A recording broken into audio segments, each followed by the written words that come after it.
Hello everyone, आप सभी का हमारे चैनल पे स्वागत है।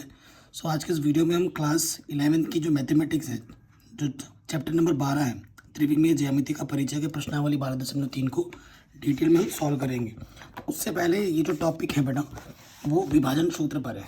ठीक है, विभाजन सूत्र आपने ऑलरेडी पढ़ रखा होगा छोटी क्लासों में। ठीक है, क्लास 10th में आपने पढ़ा होगा 2D में। तो आज हम पढ़ने जा रहे हैं 3D में, 3 डायमेंशन ज्योमेट्री में विभाजन सूत्र। ठीक है, 3D को थोड़ा सा हम सोच सकते हैं, थोड़ा जो चित्र बनाना थोड़ा डिफ़िकल्ट सा हो जाता है, क्योंकि अजम्पशन टाइप का हो जाता है। ठीक है, तो देखो ये एक्स डायरेक्शन है, ये वाई डायरेक्शन है, ये जेड डायरेक्शन है। ठीक है, 2D में तो समझाना बड़ा आसान हो जाता है। तो जैसे हम 2D में पढ़ते थे, अगर मैं बताऊं कि हमने पढ़ा होगा 2D में कि हमारे पास अगर दो रेखा होती थी, मैं आपको एक बार रिकॉल करवा रहा हूँ जो आपने पहले ही पढ़ रखा है। P, इसके दिशांक मान लिए मैंने x1 y1 और इसके क्यू मान लिया मैंने ये x2 y2। ठीक है, इसके बीचों बीच कहीं पर भी एक बिंदु मान लिया x, ए बिंदु मान लिया जिसके दिशांक x, y होते थे, और ये m1 अनुपात में व्यक्त होता था, ये m2 अनुपात में व्यक्त होता था। याद आ रहा है कुछ? सो हम कैसे निकालते थे x का मान विभाजन सूत्र से, विभाजन सूत्र से। जो x होता था वो क्या होता था बेटा, m1 x2 m2 x1 m1 plus m2। और ये जो सूत्र होता था बेटा वो अंतर विभाजन का होता था, क्योंकि ये अंदर काटा है, इसने बाहर नहीं भी काटा है। ये जो a है वो अंदर काटा, अंतर विभाजन। ऐसे y का निकाल देते हैं। तो ये आपको थोड़ा बहुत याद आ गया होगा कि आपने ये पहले ही पढ़ रखा है। तो 2D में जब कि हमारे पास x और y होते थे, तो सेम चीज़ अब 3 डायमेंशन में होगा। किस में होगा? 3 डायमेंशन में होगा विभाजन सूत्र। ठीक है, एक्स वाई जेड आपके 3 कोऑर्डिनेट्स हो जाएंगे। तो 2 टाइप के हो सकते हैं, या तो अंता काट रहा है, ठीक है, या बाह्य रूप से काट रहा है। ठीक है, तो अंता के लिए और बाह्य के लिए बहुत मैं सिंपल वे में बताऊंगा। देखो, अंता विभाजन के लिए जो विभाजन सूत्र होगा, ठीक है, विभाजन सूत्र 3D में, सो ध्यान से देखिएगा। एक्स के लिए क्या होगा, ये जो मैं लिख रहा हूँ सूत्र वो लिख रहा हूँ अंता विभाजन।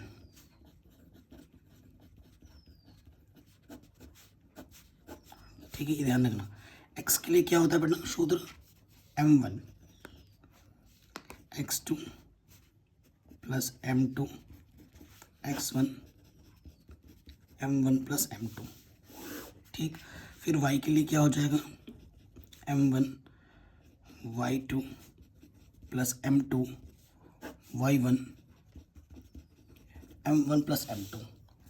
z के लिए क्या हो जाएगा, m1 z2 m2 z1 m1 plus m2। ये चीज़ हो जाएगी। ठीक है, ये x के लिए हुआ, ये y के लिए हुआ, ये z के लिए हुआ। अंतर विभाजन अगर अंदर से काटेगा, अगर कोई बाहर से काटता है, ठीक है, बाह्य विभाजन का सूत्र क्या होगा वो भी लिख देता हूँ मैं। अगर बाह्य विभाजन होगा, ठीक है, अगर ये याद है तो ये ऑटोमेटिकली याद हो जाएगा। कैसे? देखो, यहाँ x जहाँ प्लस है ना बेटा, वहाँ बस माइनस कर दो, m1 x2 m2 x1 m1 minus m2। y के लिए क्या हो जाएगा, m1 y2 m2 y1 m1 minus m2। कई सारे बुक में ना यहाँ m1 और m2 की जगह m और n लिखा होगा, तो उससे फ़र्क नहीं पड़ता। ठीक है, उससे तुम कुछ भी बोल लो, पी क्यों भी बोल सकते हो, कुछ भी बोल दो, उससे फ़र्क नहीं पड़ता। सो m1 z2 m2 z1 m1 minus m2। देखो, बाय बोलते ही माइनस लग जाएगा, एक के साथ एक फ्री है ना, एक याद किया दूसरा ऑटोमेटिकली याद हो गया, है कि नहीं? सो ये प्लस में होता है, ये माइनस में होता है, और यही सूत्र आपको लेके चलना है। ये तो पहले से ही पता था, हमें कक्षा 10 में ही पढ़ते आए हैं, ये नया आया है, बस z आ गया है। अंतर पढ़ के आए थे, बाय में बस प्लस की जगह माइनस लग जाता है, दैट्स इट। ठीक है, और इसके जितने भी उदाहरण हैं बच्चों को खुद से आप कर सकते हो। मैं प्रश्नावली स्टार्ट कर रहा हूँ, उदाहरण आपके लिए सारा होमवर्क छोड़ रहा हूँ, उदाहरण आपके लिए सबको क्या छोड़ रहा हूँ, होमवर्क छोड़ रहा हूँ। ठीक है, स्टार्ट करें। अब देखिए,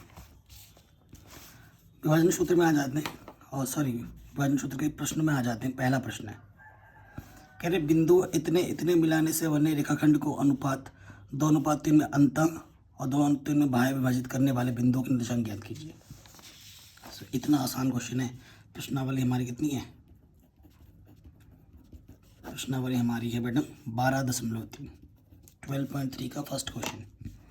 ठीक है, क्वेश्चन नंबर 1, जो बिंदु दे रखा है हमें, पहला बिंदु वो दे रखा है -2, 3, 5, फिर दे रखा है 1, -4, 6। कोई दिक्कत नहीं है।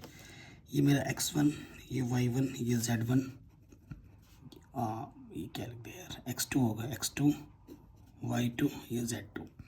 ठीक है, और जो m1 दे रखा है वो 2 दे रखा है, और जो m2 दे रखा है वो 3 दे रखा है क्वेश्चन में। इनके भी एक पहला वाला जो काम करना है वो अंतर करना है, अंतर विभाजन। ठीक है, एक तरफ अंतर लिखा दें, अंतर विभाजन के लिए 2 चीज़ निकालने के लिए बोला है ना, अंतर विभाजन। अंतर विभाजन भी सूत्र लगाएंगे। तो बेटा x क्या हो जाएगा सूत्र, m1 x2 plus m2 x1 m1 plus m2। सूत्र जितनी बार है उतनी बार लिखो, जितना लिखोगे जितना करोगे उतना आपको याद रहेगा।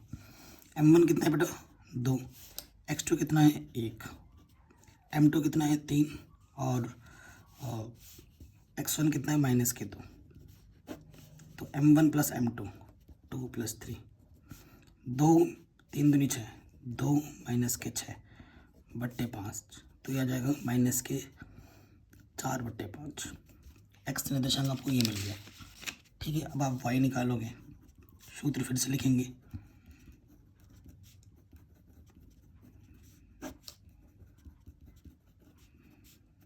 ठीक है बच्चों, मान रखेंगे m1 का मान 2 है, y2 का मान -4,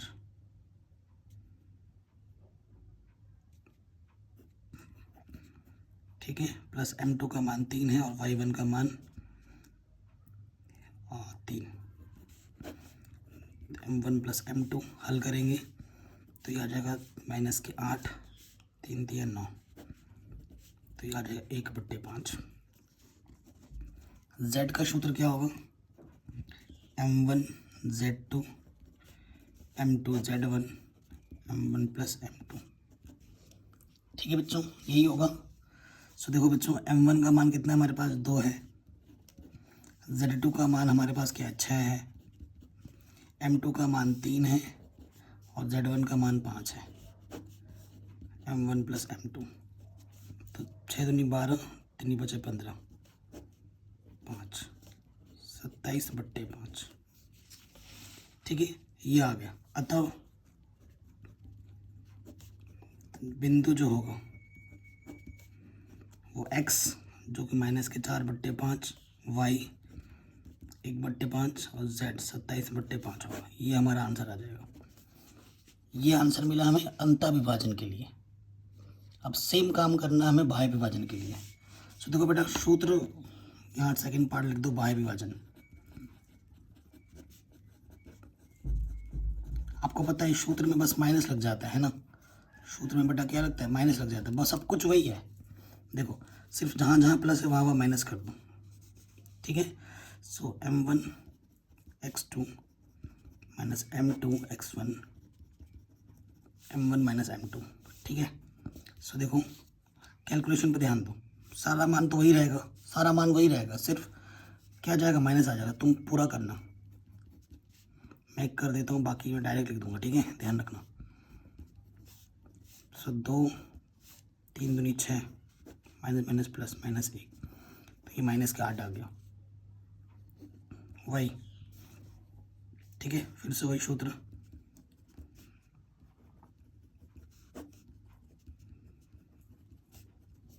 ये होगा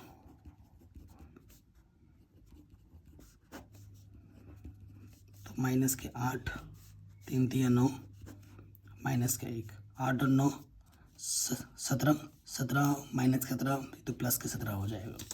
ठीक है, z कोऑर्डिनेट पे आ जाओ, m1 z2 m2 z1 m1 minus m2।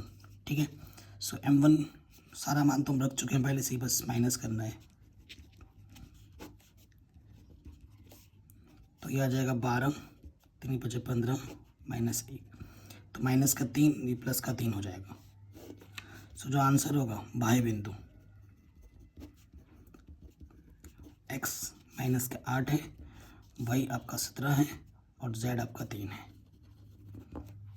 ठीक, आराम से हो गया। अगर आपको किसी भी क्वेश्चन में थोड़ा सा भी डाउट दिक्कत लगे तो आप एक बार वीडियो को दोबारा ज़रूर देखें। ठीक है, तो ये क्वेश्चन भी हमारा आराम से बन गया। ठीक, आगे बढ़ते हैं नेक्स्ट क्वेश्चन में।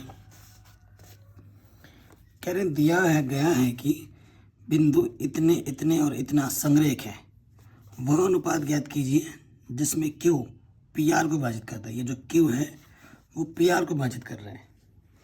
ठीक है, संरेख भी बोल रखा है और Q PR को विभाजित कर रहा है, तो वो हमें अनुपात निकालना है। ठीक है, सो देखिए 3 बिंदु हैं। क्वेश्चन को ढंग से पढ़ के पहले चित्र बना लेते हैं। चित्र बनाएंगे। देखो 3 बिंदु है हमारे पास, PQR। Q PR को कर रहा है। ठीक है, P यहाँ है, Q यहाँ है और यहाँ पर R है। ठीक है, P के निर्देशांक हमें दे रखे हैं 3, 2, 4।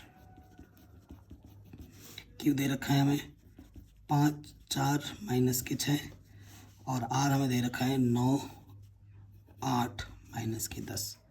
तो हमसे ये बोल रहा है कि ये जो Q है वो PR को किस अनुपात में विभाजित कर रहा है।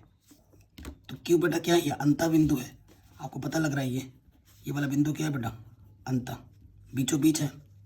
Q PR को किस अनुपात में कर रहा है, अंता बिंदु है ये, यानी कि अंता विभाजन सूत्र लगेगा। आइडिया लग गया। और उसके साथ साथ मान लेते हैं कि किस अनुपात में करेगा, ये M1 अनुपात M2 में करेगा। M1 यहाँ से लेकर यहाँ तक होता है, M2 यहाँ से लेकर यहाँ तक होता है। ठीक है, तो हम ऐसे लिख देंगे माना Q PR को M1 अनुपात M2 में विभक्त करेगा। ठीक है, जो कि हमें ज्ञात करना है। कोई दिक्कत यहाँ तक, कोई परेशानी नहीं होगी। देखो बेटा, ये विभाजन सूत्र लगेंगे तो यहाँ लिख देंगे हम अतः विभाजन सूत्र से।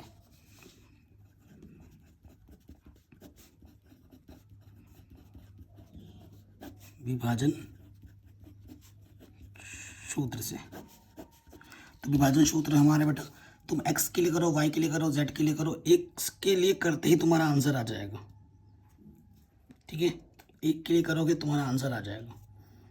ठीक, तो x बराबर क्या होता है बेटा, M1 x2 + M2 x1 M1 + M2, यही होता है ना। सो x निर्देशांक हमें पता है, कितना पता है, 5 रखो। M1 पता नहीं, x2 कितना है बेटा, मान रख दो ना, ये x1, ये y1, ये z1, ये x2, ये y2, ये z2। तो x2 कितना है बच्चों, 9। M2 पता नहीं, x1 कितना है, 3। M1 + M2।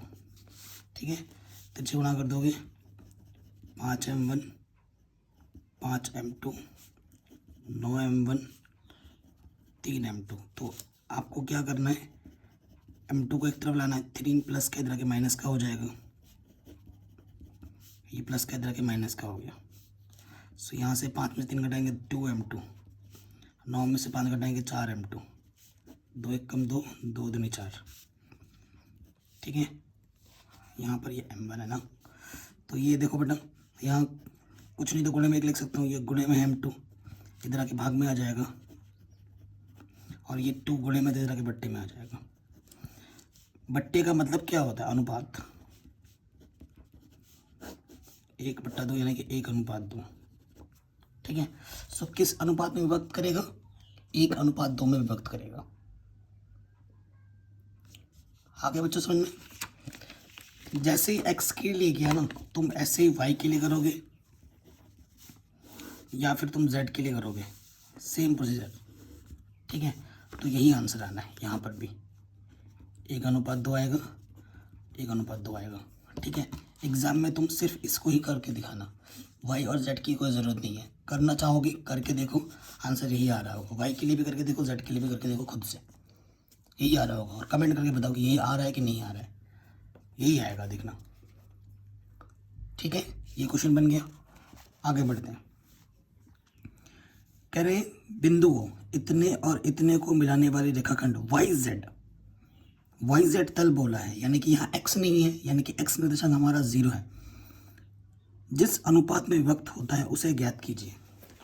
ठीक है, तो बहुत ही शानदार क्वेश्चन है। सो 3 डायमेंशन है, चित्र बनाना तो थोड़ा सा अजीब लगता है, लेकिन थोड़ा सा अपने नॉलेज के लिए जो हम समझ पा रहे हैं उस हिसाब से चित्र बना लेते हैं। हमारे पास 2 बिंदु दे रखे हैं 3 डायमेंशन में। एक बिंदु है 2, 4, 7 और दूसरा बिंदु है हमारे पास 3, -5 और 8। ओके, ये किस तल पे है? ये वाई जेड तल में है, अर्थात एक्स निर्देशांक आपका क्या है बेटा? 0 है। ठीक है, वाई जेड तल पे अगर है, माना वो बिंदु, इसे इस बिंदु को ए बोल दिया, इस बिंदु को बी बोल दिया, माना वाई जेड, तो यहाँ पे लिख देंगे माना वाई जेड तल में बिंदु पी के निर्देशांक जो होंगे, वाई जेड तल है तो एक्स निर्देशांक 0, वाई और जेड कुछ उनके मान होंगे, पी है, जो m1 अनुपात m2 में विभक्त है। ठीक है, यहाँ पर जो बेटा p है उसके निर्देशांक है 0, y, z। ठीक है, किस अनुपात में विभक्त है? m1 अनुपात m2 में विभक्त है, जो कि आपको ज्ञात करना है। ठीक, कोई दिक्कत कोई परेशानी यहाँ तक नहीं है। अगर किसी भी पॉइंट में थोड़ा सा भी डाउट या दिक्कत लगे तो बच्चों एक बार दोबारा ज़रूर देख लेना। ठीक है, सो देखो अनुपात निकालना है, अंक के मान किसका पता है? एक्स का पता है। कौन सा सूत्र लगाना है? विभाजन सूत्र लगाना है, लगा दो। अतः विभाजन सूत्र से पूरा क्लास 10th लेवल का क्वेश्चन है, बस एक कोऑर्डिनेट बढ़ा दिया है z, और कुछ नहीं है इसमें, बहुत ही आसान क्वेश्चन है ये। ठीक, सो देखो बेटा x बराबर क्या होता है? m1 x2 m2 x1 m1 plus m2। x का मान क्या है बच्चों? यहाँ 0, m1, x2 का मान यहाँ 3, m2, x1 का मान यहाँ पर -2, नीचे आ जाएगा m1 प्लस m2। इसके बट्टे में कुछ नहीं तो 1 ले लो, तिरछे गुणा करेंगे ये 0 हो जाएगा, और 1 को किसी से भी गुणा करो वही रहता है। 3m1 -2m2, -2m2 इधर आके क्या हो जाएगा? +2m2, 3m1। ठीक है, सो ये 3 गुणे में इधर आके बट्टे में हो गया, ये m2 इधर गुणे में इधर आके बट्टे में हो गया। बट्टे का मतलब क्या होता है बेटा? m1 अनुपात m2 का मान 2:3 है, और यही आपको निकालना था, यही आपको निकालना था। आराम से हो गया, कोई दिक्कत नहीं। ठीक, तो ये क्वेश्चन भी हमारा आराम से बन गया। आगे बढ़ते हैं नेक्स्ट क्वेश्चन में। क्वेश्चन नंबर 4 बहुत ही ज़्यादा इम्पोर्टेंट है। कह रहे विभाजन सूत्र का प्रयोग करके बिना दिखाइए कि ए बी सी संरेख हैं। अब विभाजन सूत्र तुम्हें नहीं लगाना है, ठीक है, विभाजन सूत्र तुम्हें नहीं लगाना है, तुम्हें दिखाना है कि ये जो बिंदु हैं ए बी सी, ये तीनों जो हैं बेटा वो क्या है? संरेख है। ठीक है, ये तीनों बिंदु क्या हैं? संरेख हैं। तो मैं क्या करूँगा? अच्छा, विभाजन सूत्र के प्रयोग करके दिखाना है, सॉरी पढ़ने में भूल हो रही है। सो दूरी सूत्र का प्रयोग नहीं करना है, कहने का मतलब है दूरी सूत्र से तो आराम से दिखा दोगे। दो छोटी बीच की दूरी का जो योगफल है, अगर बड़ी वाली के योगफल के बराबर आ जाएगा तो संरेख होगा, उससे तो हो ही जाता है। लेकिन हमें किसका उपयोग करना है? विभाजन सूत्र का उपयोग करना है। अब इसका कॉन्सेप्ट क्या है मैं आपको समझाता हूँ, इस क्वेश्चन का कॉन्सेप्ट मैं समझाता हूँ। सपोज करो संरेख का मतलब क्या होता है? एक ही रेखा में, आपको पता है ना, नोट करके लिख लो, नहीं बताया तो। संरेख को अंग्रेजी में बोलते हैं कोलिनियर। ठीक है, क्या बोलते हैं? कोलिनियर। इसका मतलब क्या होता है? एक ही रेखा में, एक ही लाइन में। ठीक है, अगर आपके पास ए बी सी 3 बिंदु दे रखा है, ये ए है, ये बी है और मान लो यहाँ सी है। ठीक है, तो तो अगर कोई सा भी एक बिंदु अगर ले लेते हैं कहीं पर भी, यहाँ ले लो, यहाँ ले लो, तो कुछ ना कुछ अनुपात यहाँ होगा, ठीक है। और ये जो चीज़ है इनको क्या करेगा, संतुष्ट कर रहा होगा। अगर कुछ अनुपात में आप ला के दिखा देते हो तो फिर बात बन जाएगी। फिर आप कह पाओगे कि ये जो तीनों बिंदु है ये संग्रह है, क्योंकि ये इस अनुपात के हिसाब से ये सही से मान दे रहे हैं, ठीक है। और इसी कॉन्सेप्ट का यूज़ हमें करना है, इसी कॉन्सेप्ट का यूज़ हमें इस क्वेश्चन में करना है, ठीक है। सो हम क्या करते हैं, हमारे पास ए बिंदु क्या दे रखा है बेटा को, इस क्वेश्चन में ए बिंदु दे रखा है 2 - 3 और 4, ठीक है। बी बिंदु जो हमें दे रखा है, ठीक है, बी बिंदु हमें दे रखा है -1 2 1, और सी बिंदु हमें दे रखा है 0 1 3 2। ये तीनों संग्रह हैं, ये बोला है, ठीक। अच्छा, हम क्या बोल रहे हैं अपने से, हमें मानना पड़ता है, माना रेखाखंड ए बी, ये जो रेखा ए बी खंड है ना, माना रेखाखंड ए बी को एक बिंदु ले लेंगे हम P, बिंदु P x, जिसके मान लिए हमने x y z के अनुपात 1 में विभक्त करता है। ये इस क्वेश्चन को करने की टेक्नोलॉजी है, विभक्त करता है। टेक्नोलॉजी का बात समझ रहे हो ना, नियम है, कानून है, ठीक है। देखिए बेटा, इसके बीचों बीच कहीं पर भी एक बिंदु हमने माना जिसके अंदर हमने P माना है, ठीक है। और इस किस अनुपात में कर रहे हैं, K अनुपात 1 में कर रहे हैं, ठीक है। सो ये K हमारा क्या हो जाएगा M1, और ये क्या हो जाएगा हमारा M2, ये x1, ये y1, ये z1, x2, ये y2, ये z2, ठीक है। किस सूत्र का उपयोग करना है हमें, विभाजन सूत्र का उपयोग करना है। सो देखो शुरू कर देते हैं करना विभाजन सूत्र से। अंता बिंदु है, अंता विभाजन सूत्र लगाओगे, ठीक है, विभाजन सूत्र से। विभाजन सूत्र लगा रहे हैं, सो देखिए बेटा क्या आ जाएगा, यहाँ पे देखें विभाजन सूत्र से बेटा x बराबर क्या होता है m1 x2 m2 x1 m1 + m2। तो m1 का मान तो k है, और x2 का मान हमारे पास -1, और m2 का मान हमारे पास 1, और x1 का मान हमारे पास 2, m1 + m2 k + 1।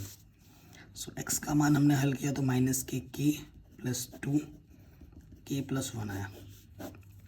अभी रुके रहना है ना, हमें अनुपात निकालना है, बस उसका कॉन्सेप्ट समझा रहा हूँ। समीकरण नंबर 1 मान लो, फिर से y के लिए आ जाओ। सूत्र क्या होता है m1 y2 m2 y1 m1 + m2, okay. सो m1 का मान हमारे पास पता है k है, ठीक है। y2 का मान हमारे पास 2 है, m2 का मान हमारे पास 1 है, और y1 का मान हमारे पास -3 है। अपॉन में फिर से m1 + m2। सो y का मान हमारे पास हमें मिल जाएगा 2k - 3k + 1, ठीक। इसी तरीके से z का मान निकाल लीजिए। सूत्र क्या होता है m1 z2 m2 z1 m1 + m2।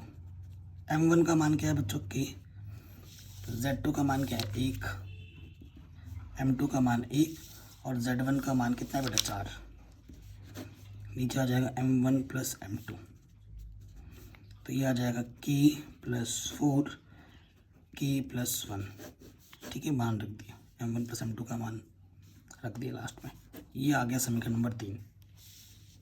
यहाँ तक आ गया होगा। अगर यहाँ तक भी किसी को कोई डाउट दिक्कत लग रहा है तो एक बार वीडियो को ज़रूर देखें, ठीक। सो आपको पता है ये जो बिंदु हमने P लिया है और ये जो बिंदु हमारा C है वो एक ही रेखा पर समपाती है। समपाती समझते हैं, एक रेखा के ऊपर दूसरी रेखा जब जाती है मतलब दोनों एक ही चीज़ है ऐसे।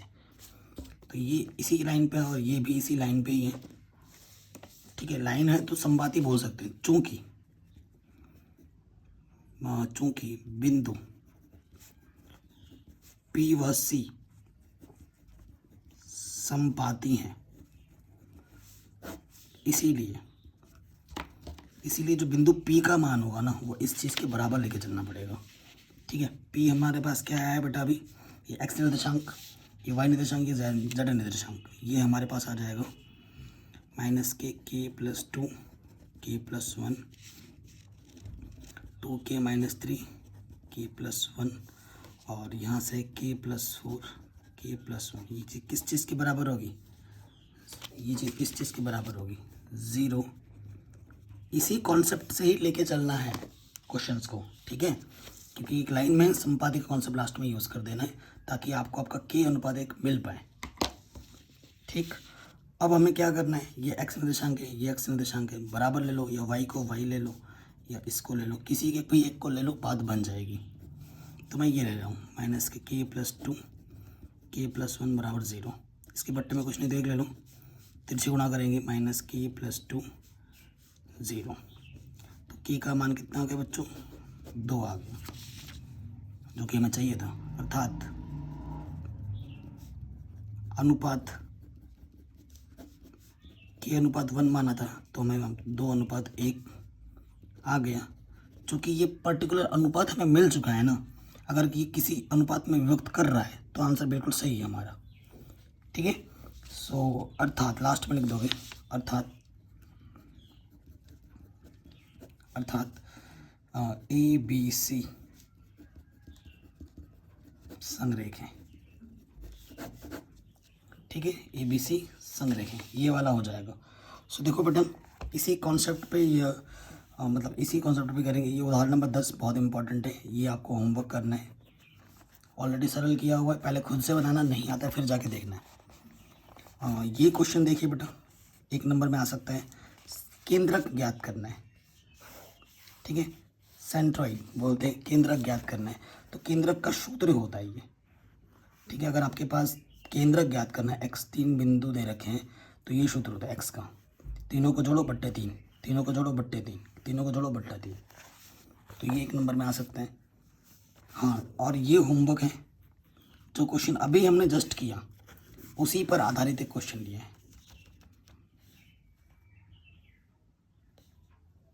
ठीक है, उसी पर आधारित हमने ये क्वेश्चन है, इसको आप खुद से ट्राई कीजिएगा। ठीक है, इसको आप खुद से ट्राई कीजिएगा, आराम से हो जाएगा।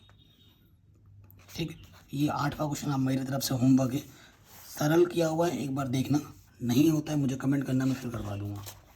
ओके, अब आते हैं आखिरी क्वेश्चन पर। हाँ, क्वेश्चन नंबर 5 उसके बाद तो विविध प्रश्न, विविध उदाहरण है। चैप्टर नंबर जो 13 है वो मैंने पहले ही सरल करवा दिया था, पहले ही सारा क्वेश्चन करवा रखा है, जिसके लिंक्स और प्लेलिस्ट के लिंक्स मिल जाएगा डिस्क्रिप्शन पे, आप जाके देख सकते हैं, सीख सकते हैं। पिछले सारे चैप्टर्स, सारे क्वेश्चन, सारी प्रश्नावली का एक एक प्रश्न करा रखा है। ठीक है, अगर आपको कोई सी भी वीडियो देखनी है, क्लास 11th एक्सरसाइज जो भी है, नाम लिख के आगे लिख दो बाय मैथमेटिक्स एनालिसिस, आपको वीडियो टॉप पे मिल जाएगी। 5वें क्वेश्चन पे आ जाओ। कहने P और Q के मिलाने वाले रेखाखंड PQ को समत्रिभाजित करने वाले बिंदुओं के निर्देशांक ज्ञात कीजिए। अब ऐसा क्वेश्चन भी आपने क्लास 10th में पढ़ रखा है, तो थोड़ा सा रिकॉल कर लो, दिमाग में आ रहा होगा। 2 बिंदु हमें दे रखे हैं P और Q। ठीक है, एक बिंदु है 4, एक है 2 और एक है -6। दूसरा बिंदु है Q 10 -16 और 6। ये 2 बिंदु हैं। ठीक है, समत्रिभाजित, 3 समान हिस्सों में बांट रहा है, एक बिंदु यहाँ और एक बिंदु यहाँ आ जाएगा, 3 टुकड़े हो रहे हैं। ठीक है, अगर ये PQ है, इसको A बोलो, इसको B बोलो, इसके निर्देशांक मान लेते हैं x y z, और इसके निर्देशांक मान लो x y z, कुछ भी मान।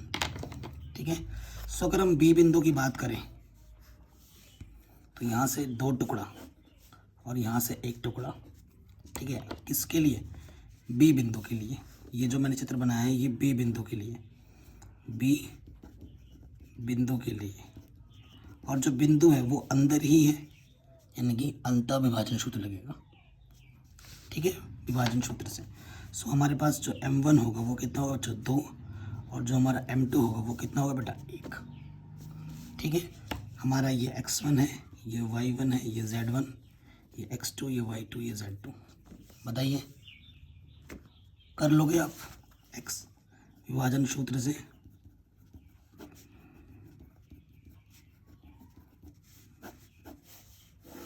ठीक है, विभाजन सूत्र से x बराबर क्या होता है बेटा सूत्र? m1 x2 m2 x1 m1 plus m2। y बराबर होते हैं m1 y2 m2 y1 m1 plus m2। z बराबर होता है m1 z2 m2 z1 m1 plus m2। करने को तो मैं कर दूंगा धड़ाधड़, बट मैं चाहता हूँ आपके हाथ पैर थोड़े चले, है ना। x1 y1 z1 x2 y2 z2 m1 m2 सारे मान रखो, हल करो और मुझे कमेंट करके बताओ कि जो बिंदु B आ रहा है, जो x y z आ रहा है, वो क्या आ रहा है, यहाँ लिख के बताओ। ठीक है, यही आपका आंसर आएगा। मुझे कमेंट करके बताना है कि बिंदु क्या आ रहा है B। अब बिंदु A निकालना है। अगर देखो बेटा, अगर A निकालना है, यहाँ मेरा P है, यहाँ मेरा Q है, और ये मेरा A है और ये मेरा B है। अगर मुझे A के लिए बात करनी है, अगर मुझे A के लिए करना है, ठीक है, सो यहाँ से एक टुकड़ा और इधर से दो टुकड़ा समत्रिभाजित कर रहा है ना। तो देखो m1 मेरे पास कितना होगा 1 और m2 अब की बार मेरे पास हो जाएगा 2। बाकी P तो वही है, x1 y1 z1 वही है। लिख देता हूँ 4 2 माइनस के 6 और Q है 10 माइनस 16 6। ठीक है, सो ये आपका x1 y1 z1, ये x2 y2 z2।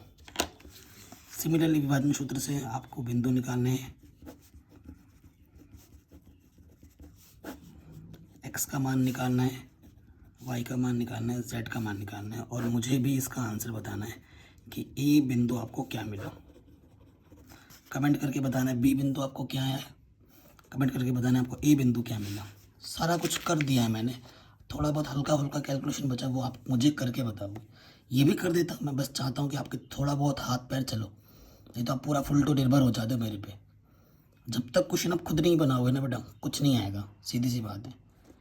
तो मैं हमेशा बोलता हूँ, अगर मैं एक्सरसाइज के क्वेश्चन करवा रहा हूँ जो कि अनसॉल्व है, तो जो सॉल्व है उदाहरण, वो तो खुद से बनाओ और ज़रूर बनाया करो। तभी मैं हर बार उदाहरणों को होमवर्क देता हूँ, क्योंकि वो पहले से ही सरल होते हैं। पहले तुम खुद ट्राई करोगे, बाय द वे अगर नहीं हुआ तो सरल किया हुआ होते हैं, उसे आप आराम से देख के कर सकते हो। ठीक है, तो जितने भी उदाहरण हैं इसके पीछे के वो आप आराम से करना। इसके बाद वाले वीडियो में हम विविध प्रश्नावली करेंगे। ठीक है, आशा करता हूँ ये वीडियो आपको पसंद ज़रूर आई होगी। अगर ऐसा है तो वीडियो को ज़रूर लाइक कर देना, चैनल पर नए होते तो सब्सक्राइब ज़रूर कर लेना। जय हिंद।